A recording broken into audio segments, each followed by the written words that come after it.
Hello and welcome to my little video of me drawing over the garden wall. So right here, I'm not going to be talking too much about the art. I'm going to go more into psychology and see how that works. And also, since this is my first video and a little experiment, I will not be giving out citations or references for you to fact check me. This is solely for like little practice. But next time, if it does sound good, I will go get citations and video links and everything else so that you can go deeper into things if you'd like, or also so you can fact check me, and if you want to call me out for being wrong, you can do that as well. But for today, we're just going to go ahead and just talk about motivation and the dopamine responses. And in the background, I'm going to be drawing over the garden wall. This did take me about 30 minutes. I don't think it would have taken me 30 minutes like usually. I think it would have took me about like an hour, maybe an hour and a half, and I would have added color. But for the reason that I was recording this and I was holding the phone, I didn't want to take too long drawing it, so I was kind of pushing myself a little bit to go a little faster than I'd usually draw. So right here, yeah, we're already starting with our sketches. We're already almost done here, and I'll go ahead and get to dopamine and motivation. So dopamine and motivation are directly linked. So what happens with dopamine is that when you do something that you like it because you'll get a dopamine response. And what that is that it's that little rush, that little excited feeling you get when you do something that you love. That's a little burst of dopamine. And that is just a human response. That is how we live. That's how we obtain goals. That's how we decide what we want to do. And so this is also directly related to motivation. There's actually a study done where with rats, where the scientists took out the part of the brain that releases dopamine or receives dopamine. The rats were actually starving themselves because they didn't get any dopamine responses or any motivation to eat. They had food right in front of them. For the reason of having no dopamine, they had no motivation whatsoever to eat, even if they were starving, because at this point they weren't going to get anything out of eating. The same can be said with anything else, with drawing, with working on your goals. If you're not getting dopamine hits, you are not really going to be feeling motivated. So what can we do what can we do to help this, to help us feel more motivated? Well, to be more motivated, we also need to regulate our dopamine release responses. And unfortunately, we live in a society where our dopamine is actually taken advantage of amongst other emotions, which could be other videos. But for the sake of dopamine, things like TikTok and Instagram and Twitter, what they do is that they'll hit you with something that really feels good for you. They could be like a little kitty doing a backflip, or like somebody crocheting something and it looks really cute and it just triggers your dopamine responses.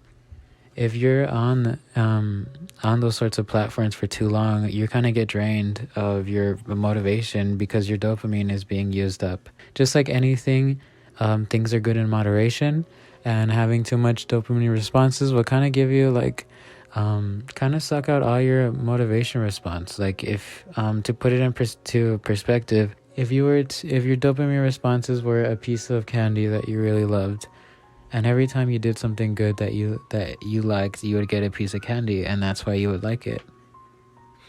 If the same time, let's say you go on Instagram, after every 4 videos, you would get a piece of candy. The same piece of candy, actually, that you would get for, since I'm drawing here, I'll use drawing as an example. It'll be the same piece of candy you get for drawing a really big masterpiece that you love.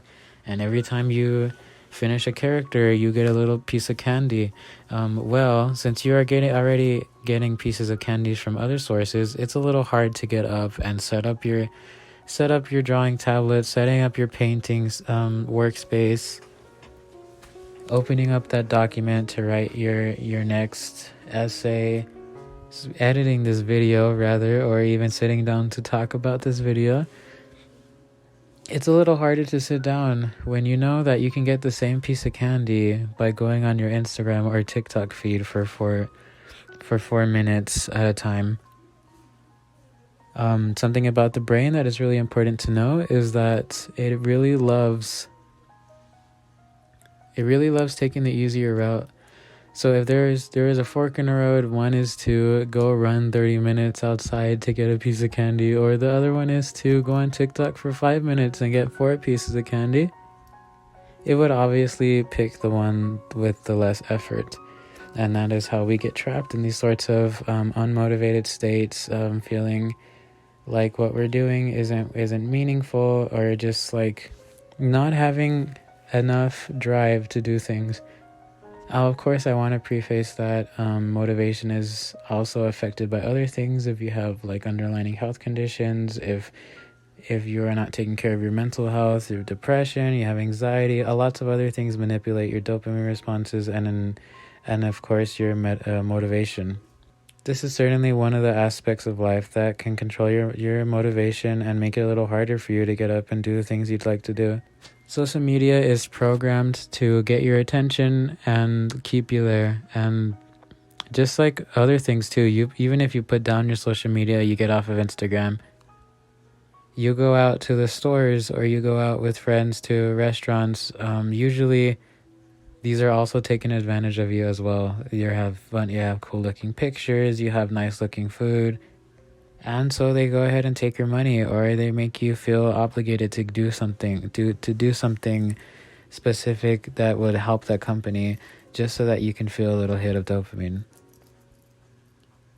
Dopamine is an important chemical, and I think if we paid more attention to what we're consuming and what things we're doing throughout our day, we would have more benefits of doing things that we like to do rather than feeling like we're useless or unmotivated and getting upset of ourselves for not having enough energy to do the things that we want to do.